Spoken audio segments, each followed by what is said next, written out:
Hair பண்ணணும்னா அதுக்கு so first client எந்த மாதிரி வேணும் அவங்களோட ஹேர் கண்டிஷன் எப்படி இருக்குன்னு சொல்லி பாருங்க. ஒரு சிலருக்கு ஃப்ரண்ட் மட்டுமே இருக்கும், ஒரு சிலருக்கு கேப் எல்லாமே இருக்கும். ஸோ ஹேர் டைன்னு கேட்டாங்கன்னா கண்டிப்பாக நீங்கள் கேட்குறது அவங்களோட ஹேர் கண்டிஷன் எப்படி இருக்குது. நீங்கள் டேரெக்டாக வந்து அவங்களுக்கு ஃபுல் ஹேர் அப்படி பண்ணுமா ஸ்கேல் பண்ண அப்படி ஃபஸ்ட்டு அதாவது இந்த மாதிரி எடுத்து கொட்டக்கூடாது, கொட்டாத மாதிரி பண்ணிட்டு இந்த சைடு கொஞ்சம் இந்த சைடு கொஞ்சம் இந்த சைடு ஃபுல் ஹேர் எடுக்கணும். இந்த மாதிரி எடுத்து வந்துட்டு இந்த பக்கம் சீட் இருக்கு இல்லையா, அது எங்களுக்கு ஃபுல் கீழே வர வேணும்னு சொல்லும்போது நம்ம கம்ப்ளீட்டு ஹேருக்கு நம்ம அப்ளை பண்ணி கொடுக்குறோம். ரூட் டச் மட்டும்னா இது மட்டும் ஜஸ்ட் அப்ளை பண்ணிட்டு கொஞ்சம் வெயிட்டாக வரும்.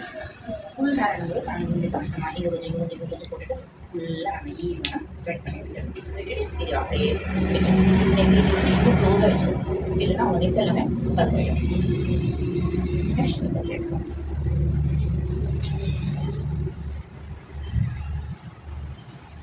இது வந்து நமக்கு ஸ்கேல்ப் டச் ஆனாலும் பரவாயில்ல, ஏன்னா நம்ம ரூட்லேருந்து பண்ணுறோம், அதனால ஸ்கேல்ப் டச் ஆனாலும் ஓகே தான்.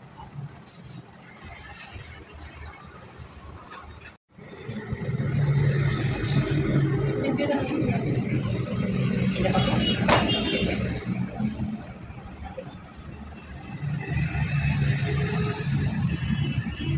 அப்படியே வாங்கி இதோட சேர்த்து நம்ம ஒவ்வொன்றும் சேர்க்கும் போது அவங்களுக்கு அந்த ஒயிட் ஹேர் எல்லாமே அப்ளை ஆச்சு செக் பண்ணிக்கிட்டே செய்வோம். இங்கே ஒயிட் இல்லாதனால உங்களுக்கு தெரியாது, அவங்களுக்கு அப்ளை பண்ணும்போது தெரியும்.